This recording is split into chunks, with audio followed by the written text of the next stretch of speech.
Hi, it's Mark from the Digging Deep podcast. Just a quick one before we get started. Over the past few weeks, we've had more than 15,000 views and listens across the podcast, which is brilliant. So first of all, thank you. But what we are seeing is that a lot of people are watching and listening and not subscribing. So if you are enjoying the podcast, I'd really appreciate it if you could take a moment to subscribe, whether that's on YouTube, Spotify, Apple, or wherever you get your podcasts.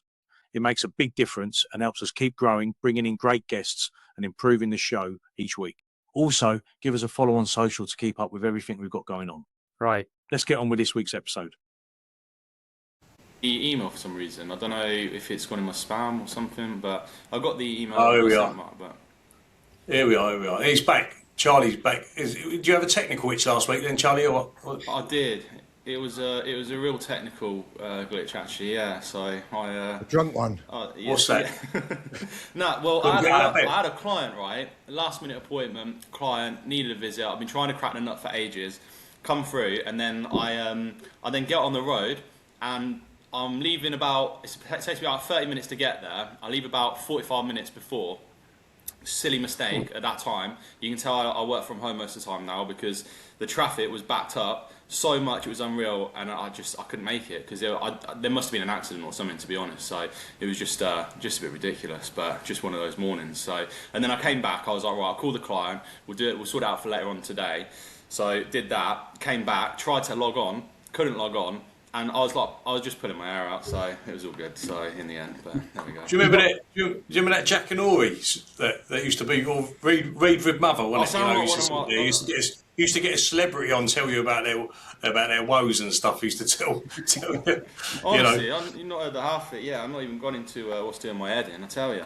Right. Well, let's get onto it. Well, look, welcome back this week, guys. We've got Roger Reader today. Welcome, Roger. Thank you. Nice to meet you all. Bear with us while we get in. So we'll get into what Roger's about in a minute. But while you're on it, then Charlie, what is doing your head in? Mate, I'll tell you what's doing my head in. I've had so many things that have been doing my head in. This I don't know whether it's this podcast, right? Whether now we're thinking about things that are doing my head in. I'm now trying to spot things that are doing my head in.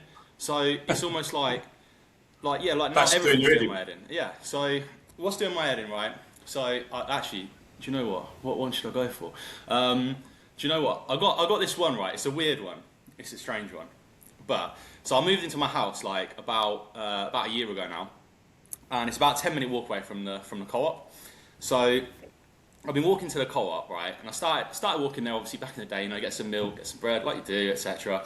And I started to notice this house. Right, and this house is like I would say it's like an end terraced sort of house, and it just looks like it could do with some TLC. It looks a little bit unloved, and I just started noticing it. Right, so obviously like nothing, and then I'd walk back home, and I'd walk back to the shops like a week later or whatever, and I'd see this house again, and I don't know what caught my eye about this house. It just looked really just not, like I say, very unloved. And then I noticed this sign on the door, on the front window. It said appointment only, and I'm like, that's a bit strange. So then, walk back, and then I walk back to the co-op again. And did it have a little red light on right? Above the door? Did it have a little red light? It doesn't have a red light. I mean, it might. So appointment only, right? And then I walk past again, and then I see this I'm trying to think what's going on with that house, right? So it looks like no one lives in there, right? It's got all of the nettings on the windows, everything like that, and you can't see in. You walk past at night as well, yeah, and there's no lights on inside either, right? So then walking past, and then I see in the corner, yeah, it's got a camera, right, with some wire mesh over the top of it, and I'm like, okay, that's weird as well, right? So then I walk past at night again, and then a light comes on, right, not a red light, but just a normal light. So this house, right, is the most probably uninviting house in the street, but it's the only one that has a light that comes on, right? And then I walk past again. It's got a dead pigeon, right? Sorry to be crude or anything, so maybe turn off animal cruelty, right? But it's got a dead pigeon sitting there in the actual corridor as you walk in, right? Just in front, where the porch is, right? And then I go in then the next time, and this pigeon has been stamped on, right? It's dead, yeah. Right, So what's doing my head in is every time I walk past, I'm like, who the flipping hell lives in that house? Like, it's just. I mean, is it a crazy person? Does no one live in there? Like, what's going on? Like, are you too scared to? I don't want to knock. On You could go knock. You should knock on the door and ask them. You know, use the old classic excuse. Got any gravy? Yeah. Yeah. Well, like, do you want to come on my podcast? A little bit of sugar? Do you want to come on my podcast? Like, so yeah, that's what's done my head in. Oh, there's worse things in the world, I guess, but yeah, it's just one thing that just come up, and I'm like, do you know what? Yeah, I mean, I probably don't want to meet the person that lives in the house. I don't know. So, but yeah, this is my way. I'd be curious to find out now. I'd be wanting knocking on the door. Do you know what I mean? I think it's your generation, Charlie. You the guys have got nothing to worry about. Yeah. Oh yeah. Oh. Apart from you got to sign up probably for the military service soon. Conscription, like. Yeah. Apart from only that, a minor thing. is anything really frustrating? Anything for you, Mark, really frustrating you? Well, what's doing my head in? I'll tell you what's doing my head in. Right, there's a particular garage, Esso garage, and it's got a Burger King associated with it, But they've made the car park 45 minutes only, right? So when I'm out repping and I happen to be passing, I think I'm going to get a Whopper meal, right? But I feel like the anxiety and the pressure that goes with that is doing my head in, right? And I'll tell you why. Because you rock up in the car park, I got to fucking sprint into the garage, right? I got to get to the back where the Burger King is. Then I got the screen, right? And I'm trying to order my Whopper meal. 1 times fucking Whopper meal, go, right? But how many fucking questions do you want to ask me, right? Do you want nuggets? No, fucking no. Do you want extra dips? Do you want this? Do you want that? Just give me the burger so I can neck it and go because I'm going to get a ticket. And it's doing my head in. I go in there and I feel like I'm on the clock, honestly. And you know yourself, the Burger King is like cooked. It's cooked, isn't it? It's not like, oh, here's your Burger King the minute after you order it. You got to wait around. So I got to factor in that they're going to do all that, and I can't be dealing with all these challenges on the screen. Stop asking me questions. I know I want a Whopper meal. Go. I like that new. I mean, we've talked about touch screens before in McDonald's. But I love that. You go in there and they say, "Are you a member? No. Do you want to be a member? No. So you want to be a guest? Yeah." And before you've been there 10 minutes, haven't you, before you realise you've ordered anything, and then you forgot what you was going to order, and then it says that, do you want the healthy option, or do you want your chips? And I've said this before, McDonald's, who wants a burger with melon? Nobody. Nobody wants a burger. Well, like they do like carrots, don't they? So I think people probably like close their eyes and just pretend they're chips, like with the carrot sticks. Yeah, but that's a challenge. That's what I do anyway. I'm joking. That's a challenge in itself, right? Is anyone here, and I'll be interested if anyone wants to leave any comments in the comment section, has anyone ever walked into a McDonald's and seen someone chomping a Big Mac with carrots?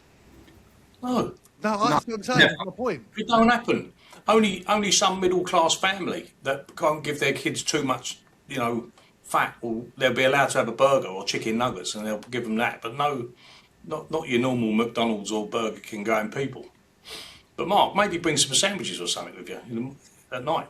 Again, I think we've got a competition now. Maybe we've got a little bit of a, what Charlie's house. What answers on the postcard? What is Charlie's house? What could it be? Anyone who can write in and let us know. Maybe you've been. Well, I've got to be honest. Going by what's doing his head in this week, it don't sound like it's on a great street, does it? Maybe it's the like guy's 10 minutes away, by the way. Like, it's not... Have you ever thought that this might be reverse psychology? So the guy puts what presumes to be a dead pigeon on the driveway to see how many people will walk in to see if that is a dead pigeon, and he's filming you. Maybe he's got some kind of kink. Well, he's got this camera, so... Co-op users or something like that. People that go to the co-op. I bet he looks at me on his camera. I bet he's like, who's that a nosy guy? That's what it comes down to. I'm just a nosy guy. I'm just like, obviously... He's probably lining up the sniper. He probably is. Yeah, so if you don't hear from me next week, you know what's happened. You've got to check the dead pigeon. Yeah. So, anyway, let's move on. Today we're obviously joined by Roger. Welcome, Roger, again. What's doing? Little bit of a, you know, a little bit of background. You delivered multi-million-pound projects across the UK and internationally. You know, from various ilks, from probably Guildford to Dubai. But what's been doing your head in, Roger? Anything in particular? As Charlie said, I think there's plenty of things in the world today that does my head in, but one in particular, a bit similar to Mark's actually, is petrol stations. And considering I drive an electric car, I'm never in a petrol station to get fuel. But I'll go into a petrol station, I'll go to the drink section, I'll pick up a drink, I'll take it to the counter, and then I say, just this please. And I say, have you got any fuel? No, I haven't got any fuel. And he looks at me again. Do you want anything else? No, I don't want anything else. I just want the drink. So what happens is now, when I go into a petrol station, I'll make a big point of it. So I go up to the counter and I'll bang it on the counter. I say, just this, please. And they say, do you want any fuel, sir? And the other day I said, I come in this petrol garage nearly every day. You ask me the same question every single day. I don't want no fucking fuel. I don't want nothing else. I just want to pay for my drink. But what I found is, over the last few weeks, is every petrol station does it. You go in there and it's like, do you want anything else? And you have to repeat yourself about 3 times. No, I just want this, please. And I keep asking and asking over again. I just wish they would just listen to the customer the first time. Let them, especially when you're in a rush, it's the worst thing. And I'm in an electric car. I'm not even parked at a pump, you know. So yeah, that's what's doing my head in. It's funny that you said that, because you've triggered me, because that's exactly what I was going to talk about. The queues in the garages now, the petrol stations now, is fucking unbelievable. I go in a petrol station, try and get petrol, it takes me ages. And when you get to the counter, there's a queue of about 20 people, and then you find out that they're all fucking electric car owners trying to get drinks and not get petrol. It's pissing me right off. I just think it's well, why don't you fuck off and go somewhere else, like Tesco's or something, you know what I mean, where it's built for it, or get more organised, yeah? Because it's fucking doing my nutting. You know, I was there 10 deep the other day. Unbelievable. Not one person buying petrol apart from me. Yeah. So yeah, that's what's been doing my head in. Anyway, where are we going to start today? So Roger, we've got to get back into, before you know, now we know what kind of a wind-up you are. How did you end up in construction first? Let's start from the beginning. Let's rewind. Let's go into that. You know, how did you get into construction? Come into your life and lead us through that, and we'll go from there. Yeah, so probably not traditional route. I'd say the position I'm in now. So I actually got kicked out of school when I was 14. I was an absolute terror at school, causing problems all over the place. So I'd warning after warning in school, you know, and both my father and grandfather were in the construction industry. And they kept warning me. They said, look, if you don't go to school, boy, you're going to be on site with us, you know. And as a kid, yeah, all right, okay, whatever. So yeah, kicked out of school at 14, and then so my grandfather said to me, right, he said, you're coming on site with me then. And I said, I'm too young. He said, you're not too young. So that was it. So he took me out on site with him. I started up on the site in Bean in Kent, in a load of farm fields, laying loads of big water mains. Luckily, my grandfather was a really good friend with the project manager there, and he sort of took me under his wing. And it was sort of like when the health and safety man come round, he used to pack me into the back of a full transit, send me to Blue Water to go and watch a film until we had gone, come and pick me up, bring me back to site. And the project manager there, he really sort of took me under his wing. He put me with a chain boy, he put me with laying gangs, he done a bit with me in the office. So that's how I got into it really. And then it went from there, to be honest with you. And look, don't get me wrong, that's definitely not something I want to promote. It's something I definitely promote to my children. I'll tell them, you know, school is the most important thing. You don't want to be going things the hard way. How did you find getting into that, Roger? Like, obviously, from being at school, getting kicked out, and then going straight onto site in the cold. I mean, how did you find it? I was probably. I mean, I'm a small guy now. I'm only 5'7", and back then I was probably 3 foot nothing. You know, weighed about 2 stone.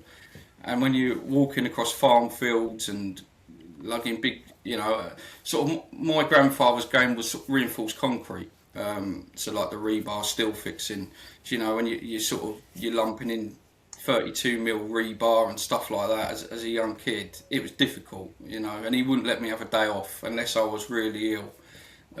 It was difficult. It was difficult. It's interesting you say, because like I remember, like this is how bad we talk about construction and getting into construction. So I'm going off piste a little bit here, but you've resonated something with me. I remember those kids at school that didn't behave, because I was one of them. Yeah. And didn't really get on into the thing. We were sent to do a thing called building studies, and we was all shipped off to another school. I always remember this, and it was a school in Hendon. And we was in North London. Hendon's not, part of North London as well, not far, but a good coach drive anyway, about 20 minutes. We were sent off to do building studies. It was almost like, even though we loved it, by the way, all of us loved it, and all of us there, I think, ended up in construction. But you said there, school's the most important thing. A little bit of controversy here for me. I don't know. I think going to school and learning how to get up in the morning is important. Absolutely. But you know what? Our schools are so tailored to an academic route rather than what we're missing out at the moment. And we said there, since COVID, there's 300,000 less construction workers in construction, and that's not because of the work, by the way. There's a little bit of momentum there, but we've lost quite a few, obviously going back from Brexit and COVID back to the Eastern Europe, and we don't seem to replace them, and we're just not getting them in quick enough, are we, really, into that? It's interesting. We set ourselves, what I'm trying to say is, we seem to have set ourselves up from the beginning to say, if you're out of order, you're going to go into construction, which I think is quite ironic. We desperately need people. And those people with the energy like you obviously had, and I have had, and, Charlie didn't. He was obviously still building his bungalow then. He was still starting out, still going, a year later. To construction. Yeah. It's just... But yeah, do you get what I mean? Absolutely, definitely. And I think, as much as I tell my children, as I said about, it's important, you must go to school, don't, I try not to sort of say to them how I come out of school, I just say school wasn't for me, but I do agree. I think the structure part of it is getting up in the morning, turning up, being there on time and doing that sort of 9 to 3 every day for so many years is really important. That sets you up for the rest. I think that's the key parts you need for the rest of your life. That sets you up. Yeah. But all the stuff in the middle is a bit, you need them life experiences, definitely. Yeah. And Mark, have you got any Mark's our Stato? Yeah. So here's some interesting stats just to frame what you guys are saying there. So 68% of UK adults wouldn't consider construction as a career. Currently 2 to 2.1 million people. And it's mental, isn't it? That's insane. 2 to 2.1 million people work in UK construction. 37% are self-employed, which is high compared to most other industries. And interesting, an estimated 50 to 70% of workers likely didn't plan a construction career. Yeah. Yeah, we say that about plant hire, especially, Roger. We say about how we've all fallen into it. Nobody really understands how you got into plant hire. It's one of those things. You was either a driver, you needed a driver's job, and then you became the depot manager or salesman without realising it, or you went into recruitment like Charlie's dad, and actually, Ian was in plant hire and he fell in it exactly the same. We've had an episode on that. It does seem that we don't seem to have a clear route, do we, into the industry?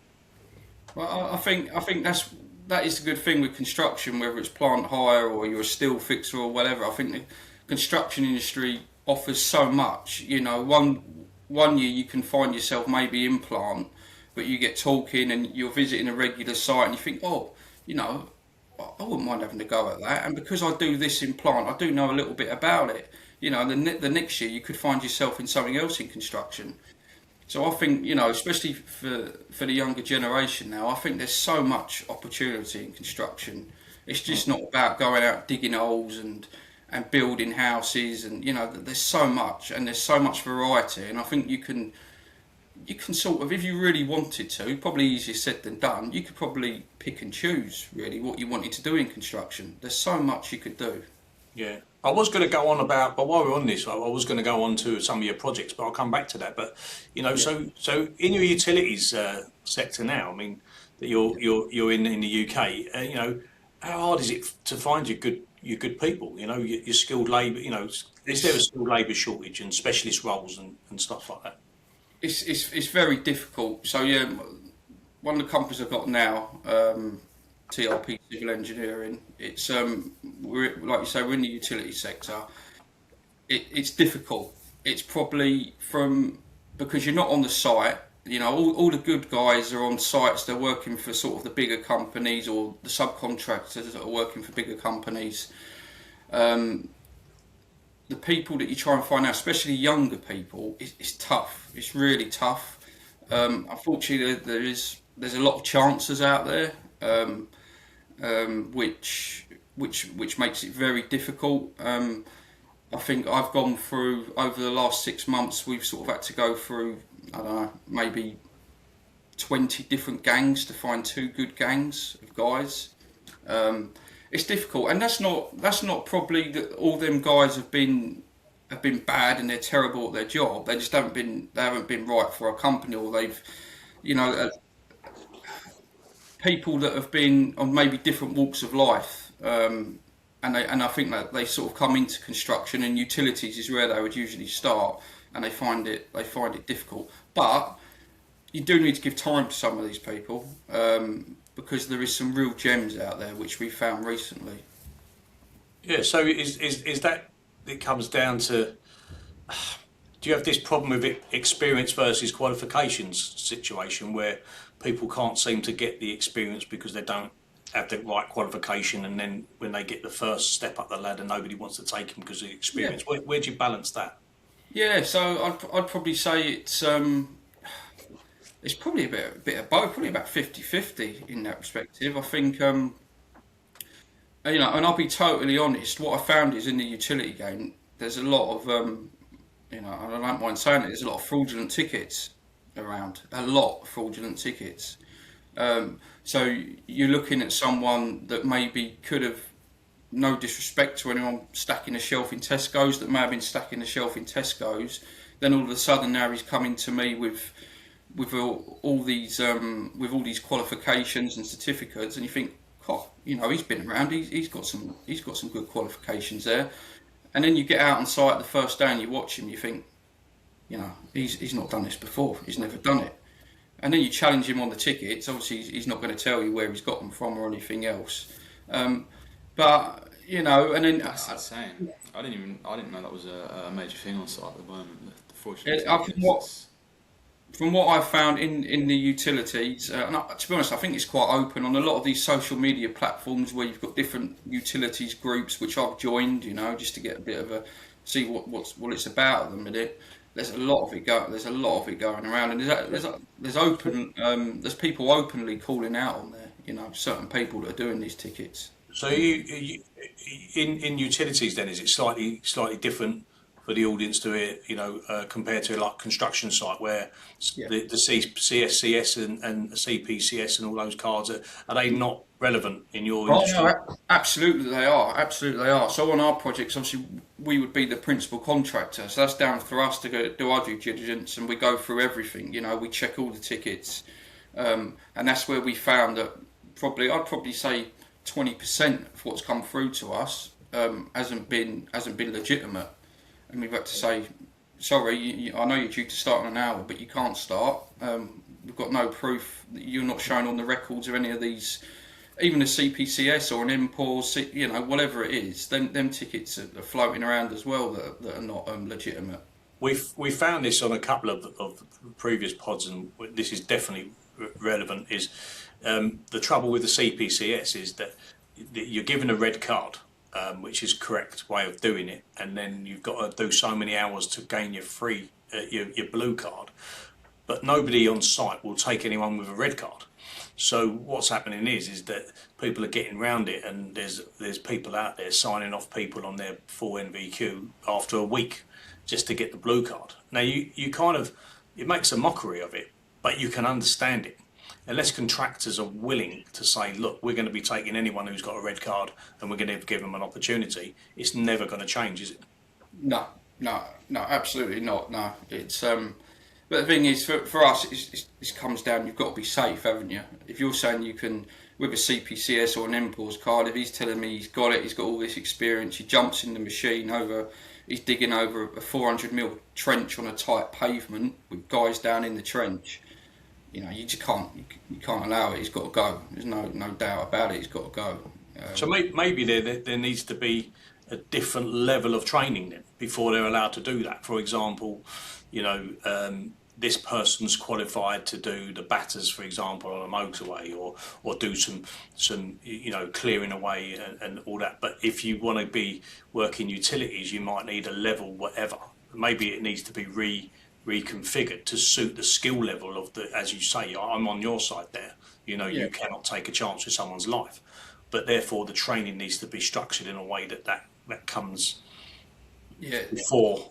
You know, you must need experience to work in utilities, for example. I can imagine it being there's a lot more difficult things, isn't there, around than an open construction site, which is more controlled than working on the M25 motorway or on the corner of someone's road on a busy high road.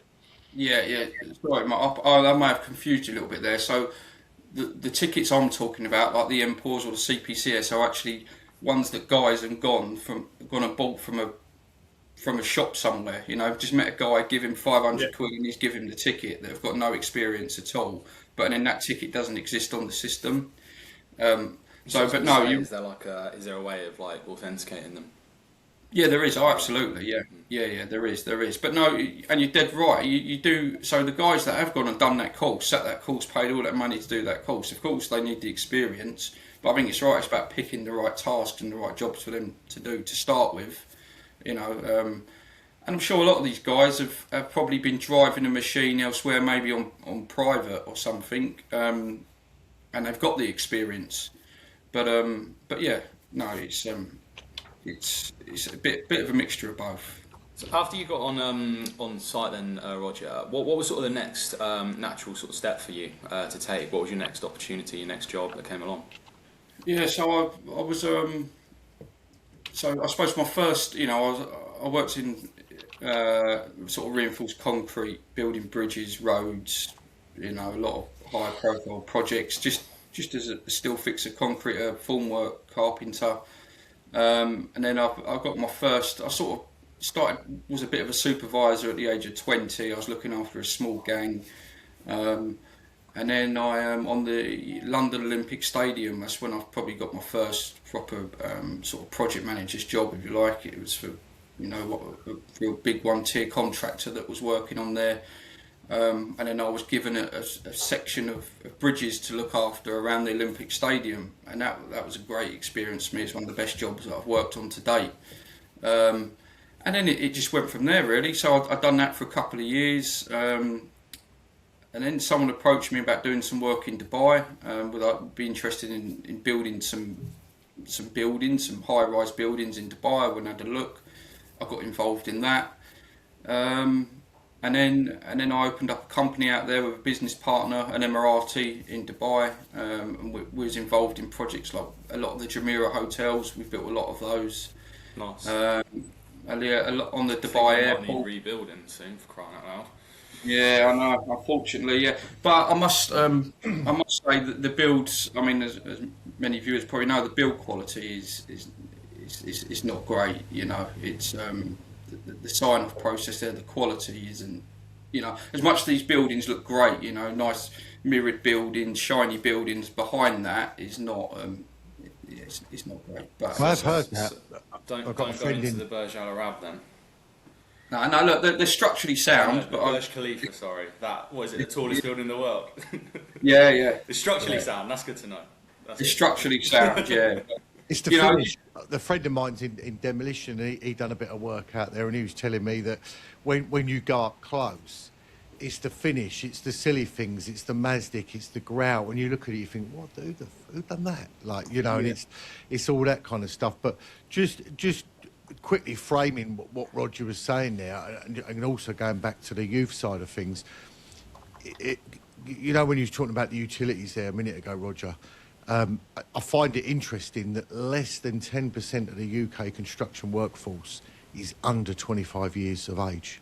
That's really bad, isn't it? Compared to, I bet if you was to look at IT or something like that, it would be a massive difference, yeah? And then going into what Roger's saying, just talking about the UK and versus Dubai. So the UK in terms of construction growth at the moment, we're seeing about 1 to 2%. Dubai, much faster growth, 4%. But then when you look at head-to-head, you've got security in terms of investment, yeah? The UK is a better win there. Earning potential, Dubai. Speed of projects, Dubai. Stability, again, UK. Project scale, Dubai. And believe it or not, work-life balance, UK. Yeah, but then going on to that, Mark, it's quite fitting. We're coming up to the increase in minimum wage and everything coming in on April the 1st. And last night, I don't know if anyone saw the panorama, and they're talking about what we were talking about a few weeks ago, which was about the youth unemployment, and it's the biggest youth unemployment between the ages of 16 and 24. Over 15. Well, it's between 16 and 19, I think, is over 16% of the potential work population is not working. You think, well, crazy, and then you've got a shortage in construction of skilled labour, and we're all worried about paying a minimum wage in a CAF, and all the CAFs are going, well, we don't really need to spend the money, because we can't afford it, so we're going to cut down on staff. So that's traditionally where the young entrepreneur or the young person coming into their workforce will start, is in that kind of industry. They seem to be able to capture those people really easily, and we never have. And we don't. We think we do, because we used to have that role of apprenticeships way back in the 50s and 60s. That was a thing to do, wasn't it? Less health and safety nonsense, really, and insurance bullshit that you get now. But as you said, you wouldn't have got on site now at 14 years old, would you? No, but you wouldn't, obviously. But I worry myself. You look at what you're doing at the moment, and you mentioned, you're going back to the Olympics, and it was one of your favourite jobs because you was on the learning curve there, weren't you? You were learning stuff, new skills and bits and pieces. Yeah. And you think, well, if someone hadn't given you the opportunity to do that, it doesn't matter how old you were, you wouldn't be sitting here now. And would you have been in construction full stop if you hadn't been thrown into it at 14 years old? If you had behaved at school and if it hadn't worked out, and it's just wrong that we seem to only capture people, and good people, by the way. Look at what we build around the world. We only seem to capture that skill set if it falls out of another sector. Yeah, it's true. Yeah. So, I mean, talking about the different jobs, Roger, that you've done around the world, are there any that stick out? I know you said the Olympics; they were, one of your favourites, and but is there any that stick out for good or bad reasons out of those jobs that you've done? Yeah, I mean, there's a few. I mean, I've been fortunate enough to work on some real high-profile jobs. I mean, probably back in Dubai, just because the culture and working in a total different region, the culture, everything. So when they built the airport, I was involved in that more of a consultant. But just the way they operate, everything is just so laid back.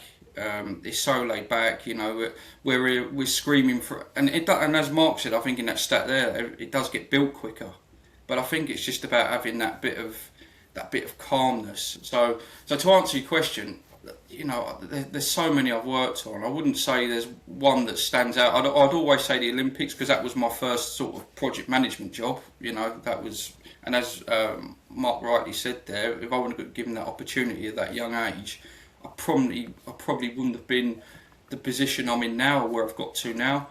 But there's many, Charlie. I mean, there's not one that I can really stands out for good or bad reasons. I enjoy everything that I work on, to be fair. It's good to hear. It's good to hear, especially for people that are coming into the industry, whoever they are, I think it's good for them to hear about the fact that you've enjoyed, a lot of it. I think I think that should be broadcasted more, so. And don't get me wrong, it hasn't all been plain sailing, not at all. I mean, I'm sure. I think when I went on my own, I set up a couple of businesses in the early 20s, and they failed absolutely miserably. Cash flow, all the normal stuff of business, but being young, naive, you think you can go out and you can do this and you can do that, and you're going to be a millionaire within a few months. It doesn't work like that. It just doesn't work like that. Not even close. So look, but those sort of, I'm sort of grateful for those opportunities as well, because it's really, it's taught me lessons, good life lessons. Yeah. Not being walking into things so naive, I think is a real key thing for me. When now you walk that walk, the future, what do you think? Like, I know it's a tough question, really, but let's give it some context. What are the biggest gaps still in construction at the moment? If you could fix like 2 or 3 things, what would they be? What would you fix if you had a magic wand tomorrow? Would it be, without putting words in your, is it? We've talked about skill shortage, but is there anything else that you would say that you'd change tomorrow that would? Yeah, probably, and it's probably a bit controversial, especially with not so with my clients, but cause I think that's probably why they employ me. But legislation and policies within projects. I mean, I can understand why other countries deliver projects much more quicker, because in this country it's all like, oh, it doesn't say that in the book, we can't do it, or we need to do this process to do this process to do this process to get to here. When I just think there's so much that could be cut out. I think we kill ourselves from doing it, to be honest with you. I think there's so much of it, the legislation, and I get why it's there. There's some of it that can't change. I appreciate that, and we need to work to it. But there's just too much. I think there's too much. Okay, so what does the future hold for you, Roger? What are you looking for in the future, in the next 5 years? What's I know it's hard to say, but is it more stuff in Dubai, or is it more UK? What are you looking for? Yeah, so I'm slowing down on the stuff in Dubai now. So it's definitely more UK. Obviously, I've got bought into a company here, which I mentioned earlier. So I really want to push that over the next few years. We're in, for a young company, we've got some really good clients on board already. We're doing well, but we're just taking it steady. So it's growing that company. TRP is growing that company, and then the consultancy that I've got here in the UK now, got some real good clients, and it's just growing them. And I'd like to bring, I would like to do something for the younger generation as well. It's in the book to do, and whether that's some sort of whether it's apprenticeships through my businesses or whatever. But I think it's really important, just through the experiences I've been through and leaving school early. I know how tough it can be. So maybe if you're in your consultancy, it's not a new thing, but is there an opportunity, because you work for so many clients, that there's an opportunity to share apprentices throughout 2 or 3 different companies these are available, these shared apprenticeships, and companies just don't link themselves up. Is that something somebody like in your position would look at and consider, trying to link one guy up with 2 or 3 contractors so they do 3 months each, for example? Absolutely, definitely. I think if there's options there, I mean, if I'm honest, I'm not too savvy about how that would work. So if there's anyone out there that can give us some advice on that, I'd definitely be willing to take it. And it's definitely something that, as I said, that I'm really interested in doing in the future. I think it's important. I think all them stats there and the bits we've been talking about, especially youngsters in construction, something needs to be done for sure. So yeah, absolutely. Is there? Sorry, Mark, you go for it. I was going to say, whilst you're on that point, I mean, if you had sort of any advice to share to anybody that was 18 or so, looking to get into the industry now, and let's say they were really keen but they just haven't found their way into it, is there anything in particular that you would sort of say and suggest to those people? Yeah, I think I'd like to keep things pretty simple. I think if you're a youngster coming into it and you're likely to be with a team of guys, whether you're a carpenter, a ground worker, or whatever. It's listening and learning. Bite your tongue. Just listen and learn. And I'd say most thing. It's one of the morals that I go on. If you're gonna do something, make sure you do it. If you're not gonna, don't say something that you're not gonna deliver. Just stick to what you know. If you say, right, tomorrow I'm going to get to site a bit earlier, 7:30. I'm going to get this done, get that done. Just stick to it. If you can't do it, don't say it. You know, don't overpromise things. That's what I'd say. You know, for people that are probably maybe in construction and maybe want to get on, I think that's a real key fix. It's something I can't stand. You know, I'm very much, if I shake someone's hand and agree something, to me that's everything. That's gonna, in my eyes, that's gonna happen. So if that doesn't happen, then you know it's then I sort of get the ump a little bit. So yeah, I think that is a big thing for me, and it's just how I've worked, you know, going forward in the past and going forward. So it seems to work for me. So. I've got the quick fire round for you now, Roger. So the answers are designed to be fast and punchy, one word or one line. So I'm just going to throw these at you, and you just chuck back an answer, yeah? Okay. So biggest mistake you've seen on site?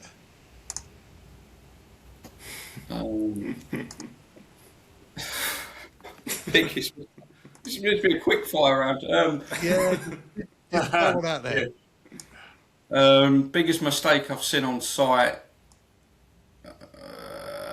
Probably. It's got to be not sheet piling an excavation that was 4 meters deep. Okay, fair enough. And then best trade on a project. You're not allowed to say all of them. Sorry, say that again. Sorry. The best trade on a project. What's the best trade? But you're not allowed to say all of them. Best trade. What Marcus say? Carpentry. Well, look, I'm not being funny, but Jesus was a carpenter. What can I say? You know, so was I. There's a few similarities, perhaps. But you know what they say, Mark. You know, if you can't piss, if you can piss, you can paint. That's what one of the sayings, isn't it? So, where do you want to start? Best trader. What's your best trade then, Roger? Ground worker. Ground worker. Yeah, fair play. Yeah. He's got to say that. Yeah, I suppose he has. And what's the one thing clients always underestimate? The cost. The cost, time, the program, everything. Yeah. Program. Right, a quick one. UK or Dubai? UK. UK. Are you an early start or a late finisher? Late finisher. That's it. That's the end of the quick fire. Late finisher. So Roger, I'm Excellent. curious, right? If you didn't end up going into construction, what would you have ended up doing? Honestly, I've no idea. No. Honestly, no. When I was at school, I didn't. You know, I think I'd, like every kid, I want to be a footballer. I want to do this. I want to do that. But look, my idol, my person that I followed growing up was my grandfather, and he was. I mean, you could put pieces in front of him of a car that was in pieces, and he would have it built back how it should be within a week. He was a real sort of hands-on guy. He was the guy that everyone turned to if things went wrong in building or construction. He was well respected in the industry, and I followed him really. So I really probably didn't have any other path to take. It was that, and yeah, I'm glad I have. Construction through and through. Fair Yeah. So, okay, so let's start wrapping up. Thanks very much for coming on, Roger. We've had a great insight into you and your thoughts on the industry. Obviously, we've mentioned there's a real skill shortage, so that's an opportunity, really. It sounds like a real good opportunity in utilities. Not so much, maybe there's better opportunity in Dubai as there was, although work in the Middle East now, after this is all sorted out, is booming, especially in Saudi and Abu Dhabi and places like that, isn't it? So hopefully that will pick up for everybody. But if anyone wants to get into the industry, you know, now's the time. I would say, you know, is there anything you want to finish with that, you know, as a message for any young people coming through? Just give it a go. Construction is not. is not what probably is perceived to be. It's a great industry to be in. I wouldn't choose any other industry. I mean, look, I work with people every day. I can be talking to a ground worker 1 minute, and then I could have another meeting in the next few minutes with a big CEO of a massive company. So you get to meet a wide variety of people. Just give it a go. Just give it a go. There's endless opportunity. Brilliant. Got to be in it to win it. Absolutely. Yeah. Okay, guys. Well, look, thanks for that. We'll wrap that up then. And Thanks, Roger. Yeah. Thanks very much. Thanks Cheers. very much. Yes. Right. Excellent. The opinions expressed within this podcast are solely the individuals and do not reflect the opinions and beliefs of the sponsors or its affiliates.